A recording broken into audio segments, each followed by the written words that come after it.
En la vasta narrativa de la civilización, creemos que el ser humano es el autor principal. Pero aquí, en la frontera helada del mundo, esa es solo una ilusión. En Laponia, el reno no es un simple adorno festivo.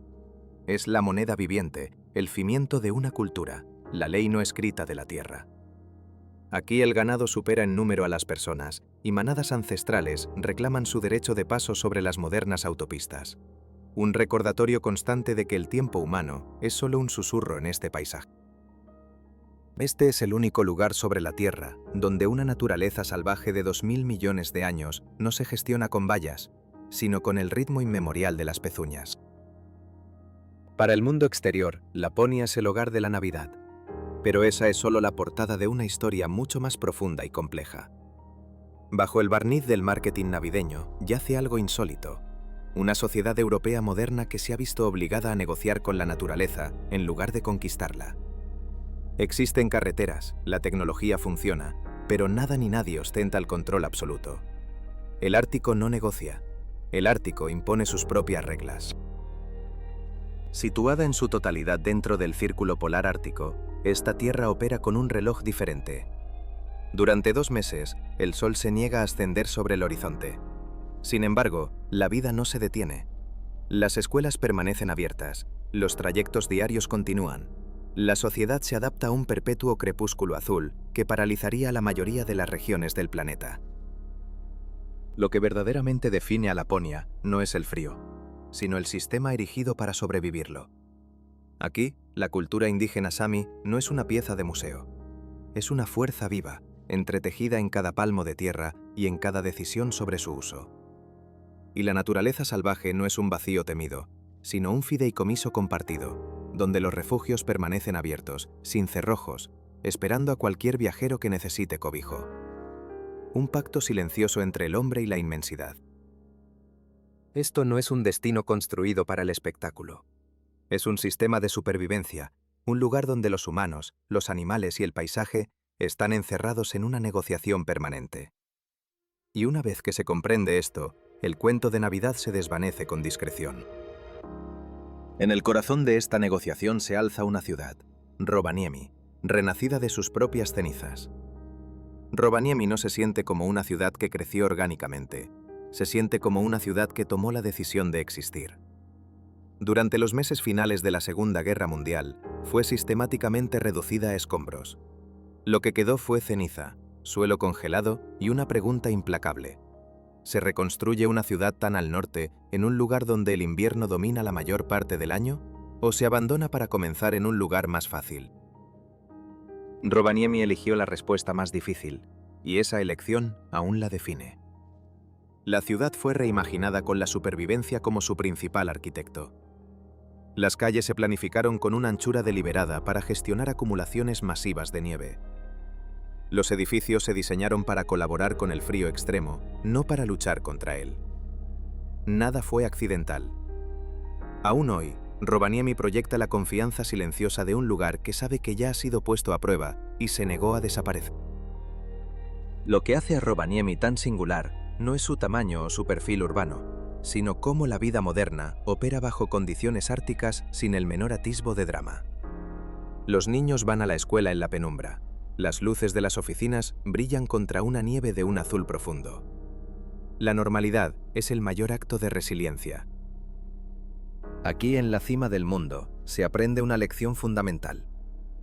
La medida de una civilización no es su capacidad para doblegar el entorno a su voluntad, sino su sabiduría para adaptarse, para escuchar y para encontrar su lugar dentro de un orden mucho más antiguo y poderoso. La verdadera fortaleza no reside en la conquista, sino en la profunda sabiduría de la coexistencia. Un murmullo tecnológico vibra junto a bosques que comienzan a escasos minutos del corazón de la ciudad. Esto no es un confín de la civilización al borde de lo salvaje. Es la civilización misma, incrustada en las entrañas de la naturaleza indómita. Aquí se percibe una delicada paradoja. Rovaniemi es, a la vez, portal y escudo.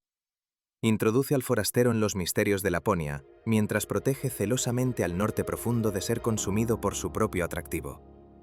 El turismo es el motor que mantiene viva la ciudad, la sangre que corre por sus arterias económicas. Sin embargo, la vida cotidiana permanece anclada a una realidad más profunda, más silenciosa. Sus habitantes no interpretan un papel en el gran teatro del Ártico. Simplemente lo viven. No hay actuación para la galería. La autenticidad se respira en el aire helado. Se siente con mayor claridad en los momentos minúsculos, casi invisibles. Una parada de autobús engullida por bancos de nieve más altos que el propio refugio. Farolas que proyectan un resplandor anaranjado a través de una nevada que parece eterna, pero que nadie considera extraordinaria. Nadie se detiene a capturar la imagen con un teléfono. Esto es, sencillamente, el discurrir de los días. Esto es la normalidad. El círculo polar ártico está señalado por una simple línea pintada en el suelo, una frontera casi modesta para la magnitud de lo que representa, pero su verdadero significado trasciende con creces la geografía visible.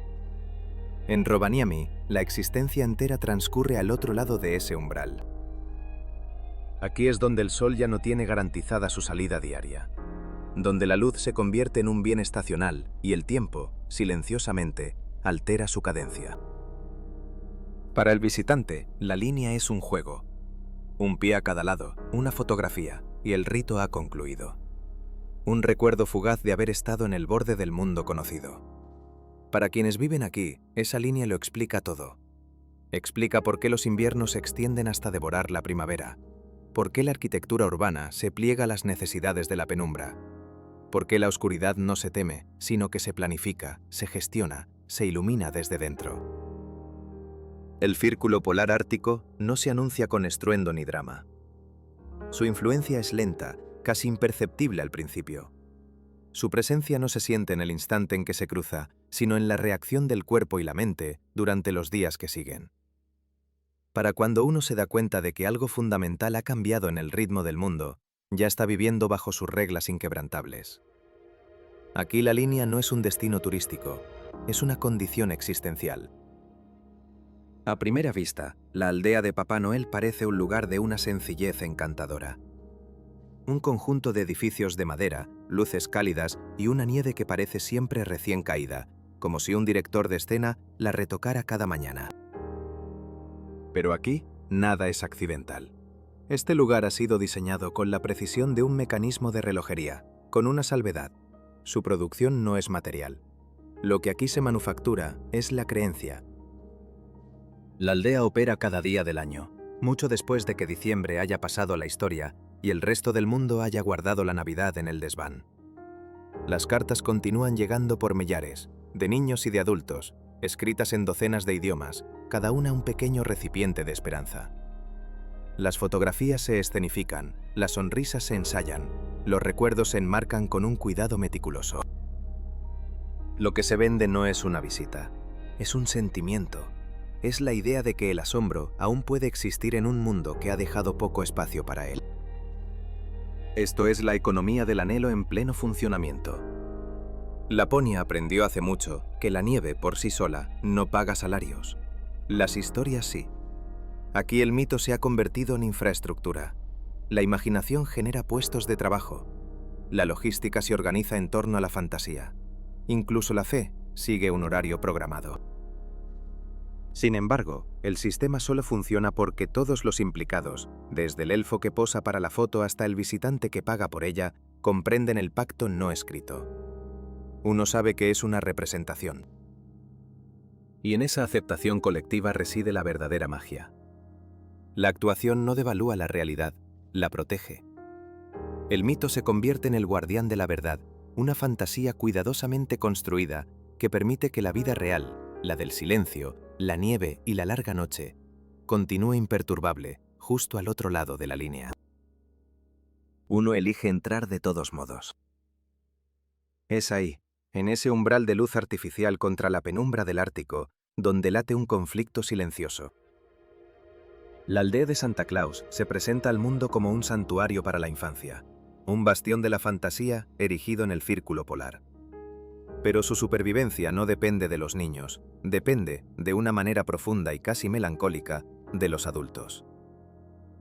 Son los adultos quienes atraviesan miles de kilómetros, cruzando continentes y océanos en una peregrinación hacia una inocencia que creían perdida. Son ellos quienes pagan por las fotografías, quienes envían las cartas con el matasellos oficial del Polo Norte, quienes sostienen con su voluntad y su cartera el andamiaje de toda la ilusión. Los niños creen porque es su naturaleza. Los adultos, en cambio, creen porque es su elección. Y en esa elección, la aldea revela una verdad incómoda y honesta sobre la condición humana. En este entorno implacable, donde la supervivencia durante siglos ha pesado más que la fantasía, la imaginación deja de ser un lujo. Se convierte en un recurso, una herramienta tan vital como el fuego o el refugio. No para escapar de la realidad, sino para hacerla habitable. La frontera entre el comercio y el mito se desdibuja hasta volverse irrelevante. Porque este lugar no trata realmente sobre la Navidad. Trata sobre el poder de los relatos para construir economías enteras, para proteger a las comunidades del olvido y para infundir un profundo sentido de propósito a lugares que de otro modo podrían ser descartados por ser demasiado fríos, demasiado oscuros o demasiado lejanos. El río Kemijoki congelado. En verano, el Kemijoki es una fuerza en perpetuo movimiento. Sus aguas anchas y oscuras transportan barcos, reflejos y el eco constante de la vida. Impone sus propias reglas, divide el espacio. Solo se le puede cruzar donde los puentes lo permiten. El río decide las rutas. En invierno, esa relación se invierte por completo. La superficie se tensa, luego se sella con una capa de hielo de un grosor formidable. La nieve se asienta sobre ella, aplanando el paisaje hasta convertirlo en un único tramo pálido e ininterrumpido. El río ya no es corriente, es quietud. Y entonces, la gente comienza a usarlo. Las motos de nieve trazan líneas rectas sobre el hielo, creando atajos más veloces que cualquier carretera cercana. Sus huellas se superponen, desaparecen bajo una nueva nevada y reaparecen al día siguiente, un testimonio efímero del tránsito diario. En medio de la vasta extensión blanca, los pescadores se detienen, se arrodillan y perforan el grueso hielo con sus barrenos. El vapor se eleva en una exhalación efímera y se desvanece en el aire gélido. Se sientan en silencio, contemplando cómo sus sedales se pierden en la oscuridad que se agita bajo sus pies. Nadie necesita señales que indiquen el camino. No hay barreras que bloqueen el paso. Todos aquí saben instintivamente dónde el hielo es fuerte y dónde es traicionero. Ese conocimiento no proviene de instrucciones escritas, sino de la experiencia acumulada, susurrada de una generación a la otra. Los niños lo aprenden desde pequeños, los visitantes lo aprenden observando. Lo que más destaca es la absoluta normalidad de la escena. Nadie trata el río helado como un espectáculo. Es parte del trayecto al trabajo, parte de los recados, parte indeleble de la rutina. El mismo cauce que transporta agua en julio, transporta personas en enero. A medida que el invierno se afianza, el Kemijoki se transforma en un espacio compartido, un lienzo comunitario. Las pisadas de los caminantes se cruzan con las vías de las motos de nieve. Los agujeros de pesca en el hielo aparecen y se desvanecen como pozos temporales en el desierto. La superficie es un palimpsesto en constante cambio, pero su transformación no sorprende a nadie. Cuando la primavera finalmente llega, las grietas se extienden en silencio, como venas que despiertan. El hielo se adelgaza y las rutas de la comunidad se desplazan de nuevo a tierra firme. El río, que fue camino y sustento, vuelve a ser frontera.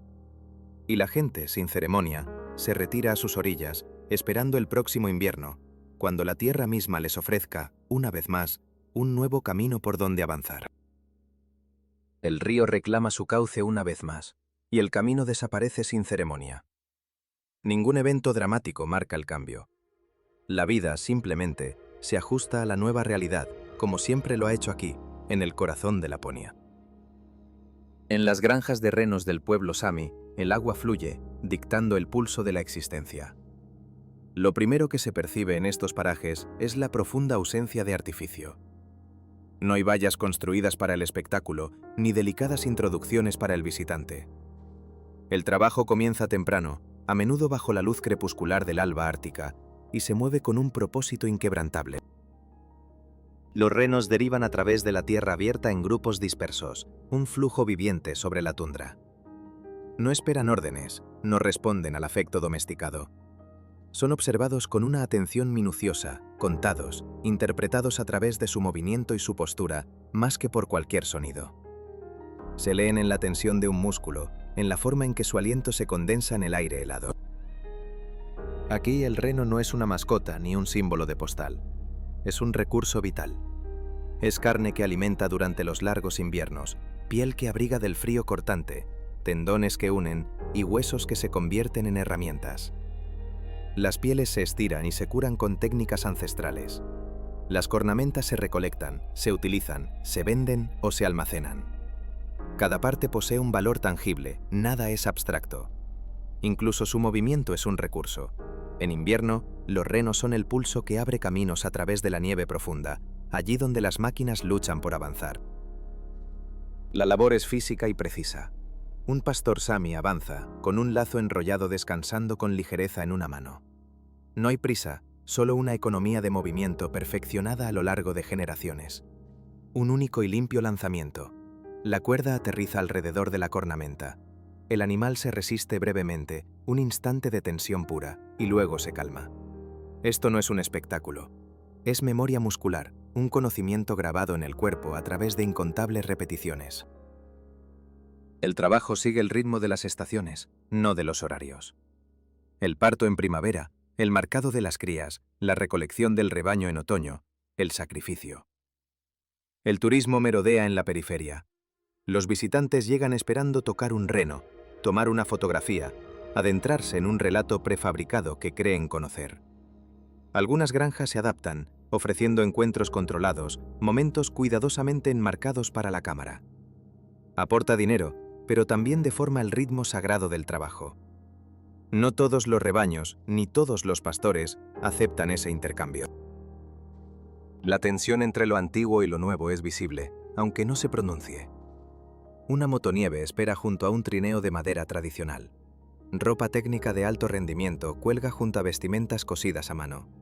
Es un diálogo silencioso entre épocas. Cuando el día termina, no hay una escena de cierre. Los animales se alejan, fundiéndose con el paisaje. Las herramientas senja de renos, la realidad desplaza rápidamente al romanticismo. Y nada en este trabajo pide admiración, simplemente continúa. Bajo la misma bóveda celeste, no muy lejos de los pastos del reno, otro tipo de tiempo se despliega. La mina de amatista de Lampivara yace en silencio bajo capas de tierra y bosque, en la Laponia finlandesa. Un lugar moldeado mucho antes de que la nieve, los árboles o los seres humanos llegaran. Bajo la superficie descansa una roca que se formó hace casi 2000 millones de años, creada bajo un calor y una presión inimaginables, cuando la faz de la Tierra era un lienzo irreconocible. Con el paso de eones, se abrieron fracturas en las entrañas de la piedra, permitiendo que fluidos ricos en minerales se filtraran lentamente, enfriándose en el abrazo oscuro del planeta para cristalizar. Ese proceso dejó atrás vetas de amatista, encerradas en su lugar durante un lapso que ninguna historia humana puede medir. La cifra en sí misma es difícil de absorber. 2000 millones de años. Un abismo temporal que se extiende mucho más allá de la memoria, más allá de la imaginación. Solo después de comprender esa escala, el trabajo que se realiza en la superficie cobra sentido. Cada golpe de pico, cada piedra extraída, no es solo un acto de minería, es un diálogo con el tiempo profundo, un contacto efímero con una eternidad geológica. Aquí, en el norte del mundo, el tiempo no es una línea recta. Es un ciclo estacional superpuesto a una eternidad de piedra. Y en esa intersección, la existencia humana encuentra su verdadera medida. Un instante fugaz, pero un instante con propósito, grabado no en la memoria, sino en el acto mismo de perdurar. En la mina de amatista de Lampivara, el tiempo se mide de otra manera. Aquí, el ritmo no lo marcan las máquinas, sino la tierra misma. No hay estruendo de equipo pesado, solo el eco apagado de herramientas sencillas contra el suelo helado. Las manos, curtidas por el frío, se convierten en la única extensión de la voluntad humana, arrodillándose sobre un terreno que ha esperado milenios. Cada golpe es un acto de paciencia, cada raspadura una conversación con el tiempo geológico. Quienes cavan aquí lo hacen con una profunda conciencia de su propia fugacidad, sabiendo que sus vidas son apenas un parpadeo frente a la edad de la roca que tienen debajo. El progreso es lento, a menudo imperceptible. Pasan horas, a veces días, sin que nada altere la monotonía del esfuerzo. Pero entonces, un destello púrpura, un pequeño cristal, una cápsula de tiempo, atrapa la luz por primera vez desde su formación, un secreto revelado a quienes han aprendido el lenguaje de la espera. Pero la verdadera riqueza de esta tierra no siempre yace bajo la superficie. A veces se encuentra en la forma en que se habita. Al abandonar la cicatriz abierta de la mina, uno se sumerge en el vasto organismo del Parque Nacional Urro-Kekkonen, cerca de Sariselka. El bosque se cierra rápidamente, una fortaleza de troncos que amortigua el viento y devora el sonido. Los árboles, cargados de nieve, se agrupan tan densamente que el mundo exterior parece desvanecerse. La nieve no yace en mantos uniformes, sino en esculturas caprichosas modeladas por el clima, ocultando y revelando el terreno a su antojo. El movimiento humano se ralentiza instintivamente. El cuerpo se ajusta a un ritmo más antiguo, más deliberado.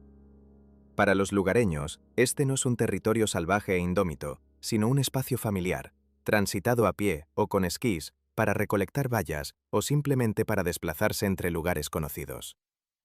Existen senderos, pero muchos son apenas susurros en el paisaje, huellas fantasmales que se desvanecen con cada nueva nevada. La verdadera navegación no depende de señales, sino de la memoria, del conocimiento íntimo de la topografía y de los ciclos estacionales. Esta forma de interactuar con el entorno se conoce como mecha, un término que trasciende la simple geografía. Describe una tierra que se posee no a través de títulos de propiedad, sino a través del uso repetido, del conocimiento transmitido de generación en generación. Es un mapa mental, un legado vivo.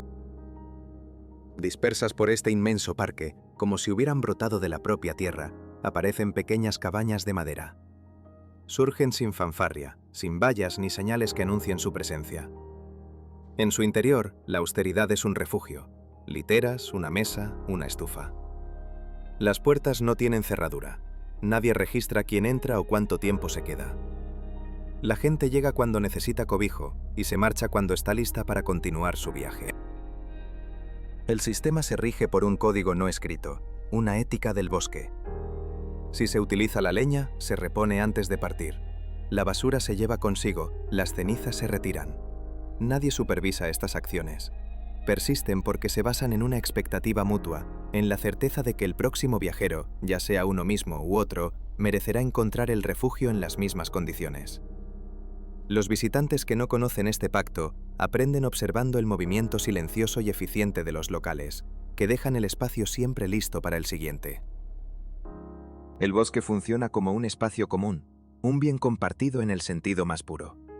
Se atraviesa día tras día, estación tras estación, utilizando lo que se necesita y dejando una huella mínima. La normalidad de estas rutinas es precisamente lo que les permite funcionar con una eficacia que ninguna ley podría imponer. Pero el ser humano es solo un visitante en este dominio. El movimiento más profundo del bosque de Laponia a menudo pasa desapercibido. La nieve absorbe cada sonido, creando un silencio casi físico.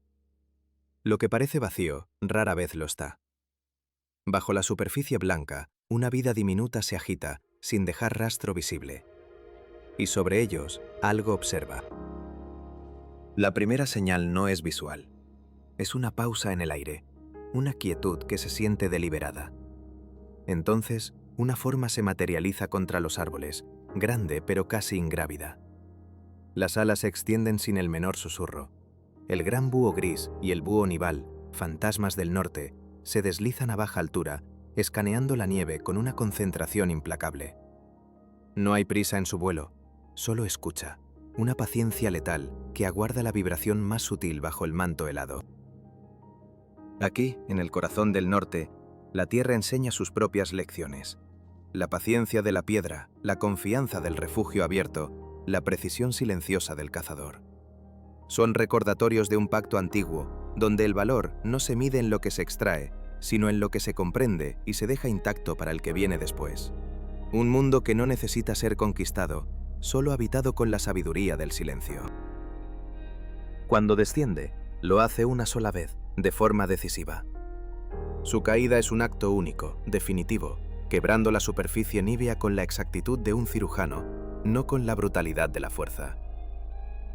En las inmediaciones, durante ciertas estaciones, una presencia distinta se manifiesta. Es el búho nival, una aparición casi espectral en el paisaje ártico. Se posa en claros donde la luz se multiplica sobre el blanco, un monarca silencioso en un reino de quietud. Su plumaje se funde tan completamente con el entorno que parece una ilusión óptica, una escultura de nieve y plumas colocada allí por una mano invisible, más que nacida de la propia tierra. Permanece inmóvil durante largos periodos, un centinela de paciencia infinita, conservando cada gramo de energía hasta que el más mínimo movimiento bajo el manto de nieve le da una razón para actuar. Su caza, como la de otros depredadores de este mundo, es un ejercicio de sigilo absoluto. No hay llamadas de advertencia, no hay movimientos en vano. El bosque no reacciona porque no tiene motivo para hacerlo. El ataque es una sorpresa total, un susurro mortal que llega desde el cielo. En los bosques de Laponia, estos búhos no son avistamientos comunes. Son encuentros fugaces, a menudo fortuitos, una silueta que cruza un claro al atardecer, una sombra que se desprende de la copa de un árbol, y luego, nada. El bosque se cierra sobre sí mismo y el espacio recupera su calma inalterada, como si nada ni nadie lo hubiera atravesado jamás. Bajo este cielo vigilante, la vida continúa su propio y complejo drama. La nieve yace inmóvil en el bosque, un lienzo que oculta y revela a la vez. Contra este fondo y los arbustos bajos cerca del límite de los páramos, el movimiento es una traición. Las formas se confunden, los colores se mimetizan con una perfección casi inquietante. Solo cuando algo se altera, cuando una forma se desplaza contra la quietud, el contorno se vuelve nítido. Una de esas formas es la perdiz nival. Su existencia es un pacto con el calendario. A medida que las estaciones giran, su plumaje muta con ellas. En invierno, el ave se vuelve casi por completo blanca, un fantasma que desaparece contra la nieve y el hielo. Cuando la primavera llega y la tierra desnuda comienza a mostrar sus colores, patrones más oscuros regresan a su plumaje, rompiendo su silueta entre las rocas y la incipiente tundra. El cambio no es para la exhibición, es una herramienta práctica y constante, ligada directamente a la supervivencia. No muy lejos, un drama completamente distinto se representa. En claros abiertos cerca de la linde del bosque de taiga, los machos de gallo lira se congregan en las primeras y heladas horas de la mañana. Es un ritual ancestral. Hinchan sus pechos, despliegan sus colas en abanico y patean el suelo helado, produciendo sonidos guturales y bajos que viajan a través del aire frío. Sus movimientos son repetitivos, deliberados, una danza de afirmación y desafío. Estas dos aves comparten el mismo paisaje, pero lo utilizan de maneras diametralmente opuestas. Una evita la atención fundiéndose con el fondo, la otra la exige, convirtiéndose en el centro de un espectáculo vibrante. El contraste es breve pero sobrecogedor, añadiendo un agudo ritmo visual a un paisaje que a menudo parece detenido en el tiempo. Este escenario de vida y muerte, de ocultación y exhibición, se desarrolla sobre un escenario aún más grandioso, el lago Inari. Una inmensa cicatriz líquida que cubre una vasta área del norte de la Laponia finlandesa, modelada por la lenta retirada de los glaciares y fragmentada en un laberinto de más de 3000 islas. Su tamaño colosal impide los asentamientos densos. Aquí las comunidades humanas se forman en pequeños cúmulos a lo largo de la orilla, separadas por extensiones de bosque y agua abierta. Cada grupo de casas existe de forma casi independiente, conectado más por la necesidad que por la proximidad. Cuando el lago se congela, el mundo se transforma. El hielo reclama el dominio, convirtiéndose en el tejido conector. La superficie líquida e intransitable se convierte en una autopista blanca y sólida. Las motos de nieve viajan directamente a través de áreas que son inaccesibles durante los meses más cálidos. Las distancias se contraen, las rutas imposibles se vuelven caminos directos. La vida se adapta, pero solo bajo condiciones específicas y a menudo brutales. En este paisaje monumental, la vida se despoja de todo artificio. Cada movimiento, cada silencio, cada encuentro, es una respuesta directa a la tierra misma. un diálogo incesante entre la fragilidad y la persistencia, escrito sobre la página en blanco del invierno. En el corazón del invierno ártico, el hielo no es una barrera, sino un camino. El grosor del manto helado sobre el lago Inari se mide con una disciplina ancestral, una conversación silenciosa entre el hombre y el elemento. Es el hielo, y no el calendario, quien dicta el momento de actuar. El viaje sobre su superficie no sigue el hábito, sino la experiencia acumulada a lo largo de generaciones.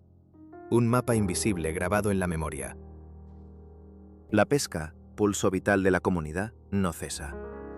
Continúa bajo el cielo pálido, a través de aberturas perforadas en un mundo de cristal. Sobre esta vasta autopista congelada se deslizan los suministros en cargas medidas con precisión. La madera, el combustible y los alimentos se transportan con un cuidado que roza lo ceremonial. Cada movimiento tiene un propósito medido, cada gramo de energía se conserva. Aquí, nada se mueve sin una razón fundamental. La vida en torno al lago se reconfigura por completo, ajustándose a este acceso temporal y efímero. La expansión de los asentamientos permanece contenida, no crecen hacia el exterior, sino que intensifican su vida interior. Son raíces temporales en un suelo de agua sólida. Cuando la primavera finalmente llega, no lo hace con delicadeza. Es una liberación violenta, un despertar atronador. El hielo se quiebra y con él desaparecen los caminos invernales. El movimiento regresa a las orillas, a la tierra firme. Las máquinas son reemplazadas por las barcas y el ritmo del viaje, antes rápido y directo sobre el hielo, se vuelve a ralentizar, sometido de nuevo a los contornos de la costa y al capricho del agua. En esta orilla, el pueblo de Inari funciona como el centro neurálgico para la población sami del norte de Finlandia. Es aquí donde operan las escuelas, donde se accede a los servicios públicos y donde se lleva a cabo la administración diaria. La vida sigue rutinas ordinarias, pero moldeadas por las largas distancias y las condiciones extremas de cada estación. Durante gran parte del siglo XX, la lengua y los medios de vida tradicionales del pueblo sami fueron sistemáticamente mermados por políticas nacionales. Los efectos fueron graduales, un lento desvanecimiento, pero su impacto fue profundo y duradero. Por eso, lo que perdura hoy no es una restauración nostálgica del pasado, sino un esfuerzo estructurado y pragmático para mantener la continuidad en el presente. Las lenguas sami se enseñan en la educación local. Los derechos culturales están formalmente reconocidos por la ley. Pero estos sistemas operan en silencio, sin ceremonia. Su propósito no es representar una identidad para el espectador externo, sino sostener la vida cotidiana de quienes la habitan. El Museo y Centro Cultural Sida documenta esta realidad con un enfoque eminentemente práctico. Las herramientas, las vestimentas y el ciclo del trabajo estacional se presentan junto a sus adaptaciones modernas. El énfasis permanece en cómo la cultura funciona hoy, cómo sobrevive y se adapta. Inari es un testimonio de la persistencia a través de la estructura. La identidad aquí se mantiene a través del uso diario, no de la exhibición. Más al norte fluye el río Teno, un río que no obedece mapas ni calendarios nacionales. Se desliza a lo largo de la frontera entre Finlandia y Noruega, marcando una línea en los documentos oficiales, pero ignorándola en la práctica. El agua se mueve con libertad. Los peces también. Este río ha sido definido desde tiempo inmemorial por el salmón. Cada año el salmón del Atlántico responde a una llamada ancestral, regresando desde el mar para remontar la corriente y desovar. Su llegada ha dictado durante siglos el ritmo de la vida en ambas orillas, determinando cómo la gente se asentaba, trabajaba y organizaba su existencia. Familias a cada lado de una frontera invisible aprendieron a leer el mismo tiempo, las mismas corrientes, los mismos lugares donde el pez podía ser capturado sin desperdicio. Durante generaciones, la pesca fue una actividad local, regulada por la costumbre en lugar de por la ley. El conocimiento se transmitía en el seno de las familias. Las redes se calaban con cuidado y las capturas estaban limitadas por el esfuerzo y la necesidad. El río conectaba comunidades que hablaban lenguas diferentes pero compartían la misma y absoluta dependencia. Pero ese sistema ya no opera de forma aislada. El número de salmones ha disminuido drásticamente. Los cambios climáticos alteran la temperatura y el caudal del agua. El equipamiento moderno aumenta la eficiencia más allá de los límites tradicionales y sostenibles. En respuesta, las regulaciones se han endurecido. Las temporadas de pesca se han acortado. El tipo de aparejos permitidos se ha restringido. El río, que una vez unió a las comunidades con un propósito compartido, ahora refleja una dependencia compartida de un futuro incierto.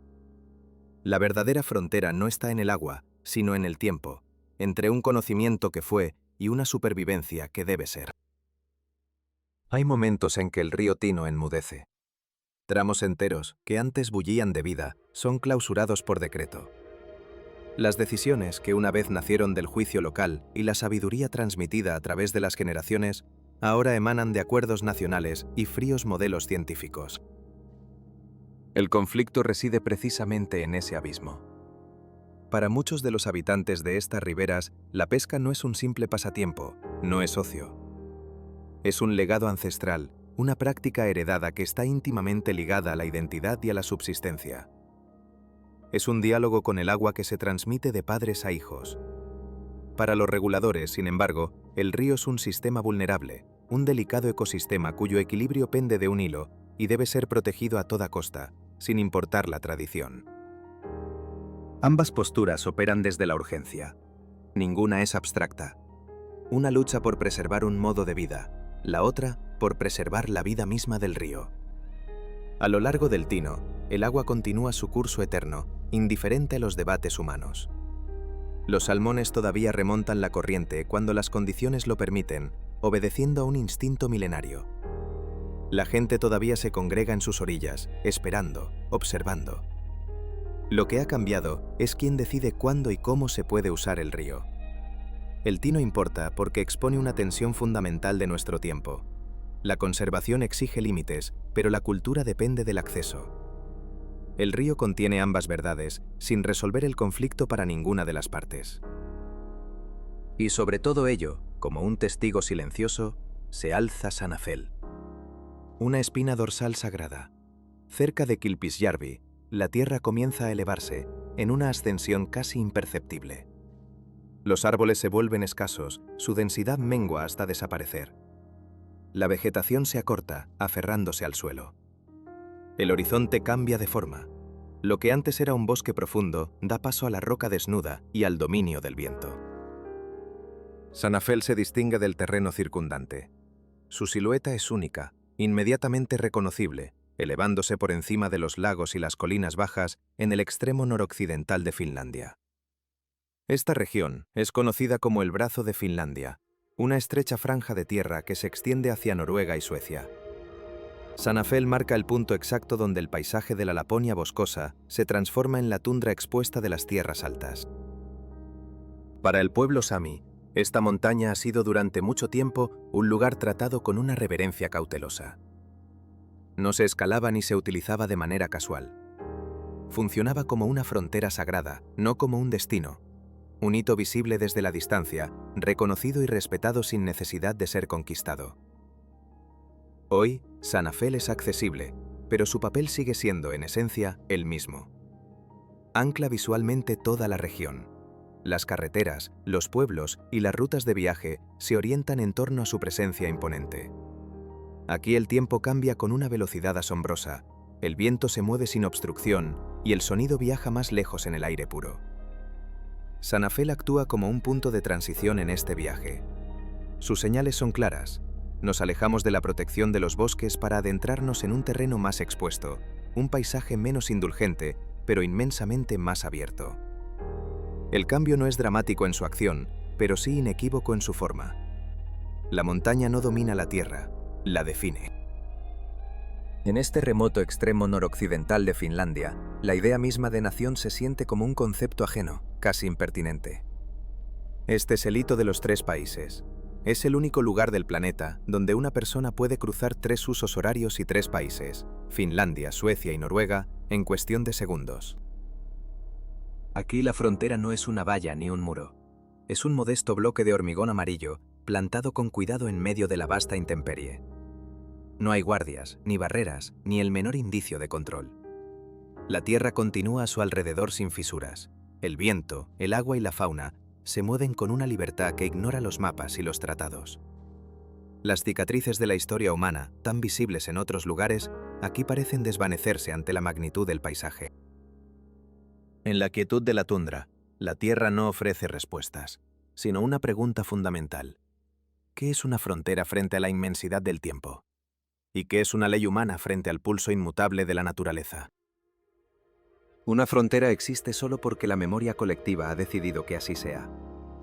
Es una línea invisible, un acuerdo silencioso que gobierna el paisaje. Aquí en la quietud del norte, esa calma parece eterna, un silencio que se extiende sobre los lagos y los bosques de abedules. Sin embargo, esta serenidad no narra la historia completa de la región. No revela las cicatrices ocultas bajo el manto de la naturaleza. A poca distancia hacia el sur, el paisaje se desgarra. El horizonte se transforma. El lago abierto da paso a una tierra endurecida y a una roca tallada a la fuerza. Este lugar es conocido como Yerema. A primera vista, la tierra es de una belleza austera, un testimonio de la resistencia del mundo natural. Pero estas trincheras, conocidas como las Sturmböckstellen, no fueron formadas por la erosión ni el tiempo. Son los vestigios de un conflicto humano, las cicatrices de la Guerra de Laponia. En el año 1944, mientras las fuerzas alemanas se retiraban del norte de Finlandia, su partida no fue silenciosa. Fue una retirada marcada por la destrucción y un último acto de desafío. Miles de soldados, en una lucha titánica contra la geología ártica, cortaron el granito sólido, construyendo lo que pretendía ser una línea defensiva impenetrable. El acero y el hormigón fueron incrustados en el suelo helado, una barrera diseñada para detener el avance de las fuerzas aliadas que llegaban desde el norte. Era la voluntad del hombre impuesta sobre la roca más antigua. Hoy, esas intenciones ya no importan. Se han disuelto en el aire ártico. Las trincheras yacen vacías, llenas de agua de deshielo y hojas caídas. El hormigón, otrora símbolo de poder, se ha rendido, agrietado por incontables ciclos de congelación y deshielo. El musgo, espeso y verde, ha crecido sobre su superficie, reclamando la piedra artificial para el bosque. Los búnkeres que una vez protegieron a los soldados de las bombas y los disparos, ahora ofrecen refugio a zorros y glotones durante los largos meses de invierno. La guerra ha terminado, y la naturaleza, indiferente a las ambiciones humanas, ha retomado su lento y persistente dominio. Más al oeste, donde la tierra se encuentra con el océano, en la región de Tromsø y sus fiordos, el mundo cambia de nuevo. La transformación es inmediata, casi violenta. Los árboles, que antes definían el horizonte, desaparecen. La tierra cede lentamente, la tierra se derrumba, la tierra se precipita hacia el mar, la tierra cae sin tregua. El terreno se eleva abruptamente y cae con la misma rapidez, encontrándose con el agua salada sin transición, sin piedad. Aquí es donde el norte de Noruega se reafirma en toda su verticalidad. Las montañas no se aproximan al océano, se clavan directamente en él.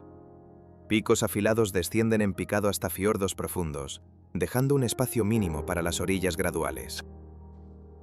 Aquí el agua no es una frontera, es el terreno mismo. Los fiordos, esculpidos por el lento y aplastante avance de glaciares milenarios, son valles inundados que dejaron poco a su paso. Su asombrosa profundidad permite que los barcos se acerquen hasta tocar casi la tierra firme. Sus laderas escarpadas limitan drásticamente los lugares donde la vida humana puede asentarse. Las aldeas se agrupan en franjas precarias, atrapadas entre la roca vertical y el mar profundo. Las carreteras serpentean, siguiendo los contornos que la geografía permite. Todo lo demás es un desafío a la gravedad. Tromsø se desarrolló dentro de estas limitaciones. La ciudad funciona como un centro costero vital en un entorno que ofrece pocas alternativas. Las rutas marítimas son las arterias principales, el clima dicta los horarios y las montañas restringen cualquier expansión hacia el interior. El resultado es un lugar orientado hacia el exterior, hacia el océano, porque el interior es una fortaleza impenetrable. El contraste con la vecina Laponia finlandesa es absoluto. Allí, el paisaje se expande en una horizontalidad infinita de bosques y llanuras. Aquí el espacio se comprime, el movimiento se canaliza a través de corredores de agua y pasos de montaña. El terreno exige toda la atención. Los fiordos son importantes porque fuerzan la adaptación. Moldean el comercio, los viajes y el ritmo diario de la vida. En esta región, la tierra y el océano no son sistemas separados. Operan juntos, fusionados, sin amortiguadores ni márgenes. Lo que emerge de esta unión no es un espectáculo, sino una claridad elemental. La geografía deja poco espacio para lo superfluo. Todo lo que funciona aquí lo hace dentro de límites muy estrechos, establecidos por la roca, el agua y la profundidad. Las líneas trazadas por el hombre se desvanecen, devoradas por el musgo y el tiempo. Pero las líneas talladas por el hielo y el agua perduran. No ofrecen espectáculo, sino una verdad fundamental. La geografía es el destino, y toda existencia, al final, no es más que una adaptación a los límites inmutables del mundo. En el silencio profundo de la noche ártica, surgen sin aviso. Un resplandor espectral que se materializa sin sonido. Comienzan a menudo como una tenue banda de luz verdosa, un arco pálido tendido sobre el horizonte oscuro. Pero la quietud es solo el preludio. Pronto la danza comienza. Las bandas se estiran, se pliegan sobre sí mismas y se fragmentan en un ballet cósmico. Cuando la furia del sol es intensa, sus bordes se tiñen de matices violáceos y carmesí, un espectáculo tan efímero como sobrecogedor. Para la ciencia, el misterio tiene una explicación. Un torrente de partículas cargadas, expulsadas por el Sol, viaja a través del vacío del espacio hasta que colisiona con el escudo magnético de la Tierra. Al impactar con los átomos de oxígeno y nitrógeno en la alta atmósfera, a más de 90 kilómetros sobre nuestras cabezas, liberan su energía en forma de luz. Es una reacción física predecible, pero absolutamente incontrolable. Mucho antes de la física moderna, los pueblos que habitaban bajo este cielo tenían sus propias respuestas. En la tradición finlandesa, su nombre es Revontulet, los fuegos del zorro.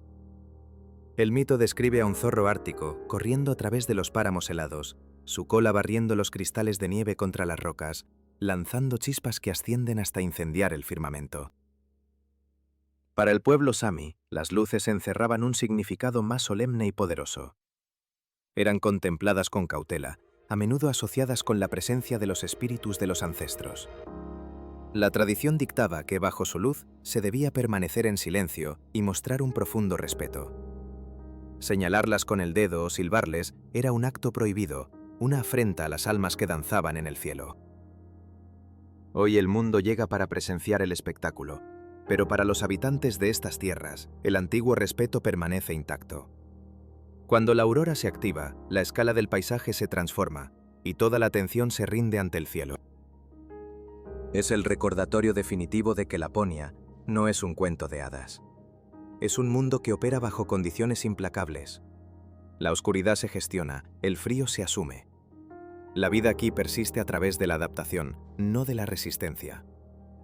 En un mundo gobernado por la tecnología y los horarios, este fenómeno es la última lección de humildad. No se puede ordenar, solo se puede esperar.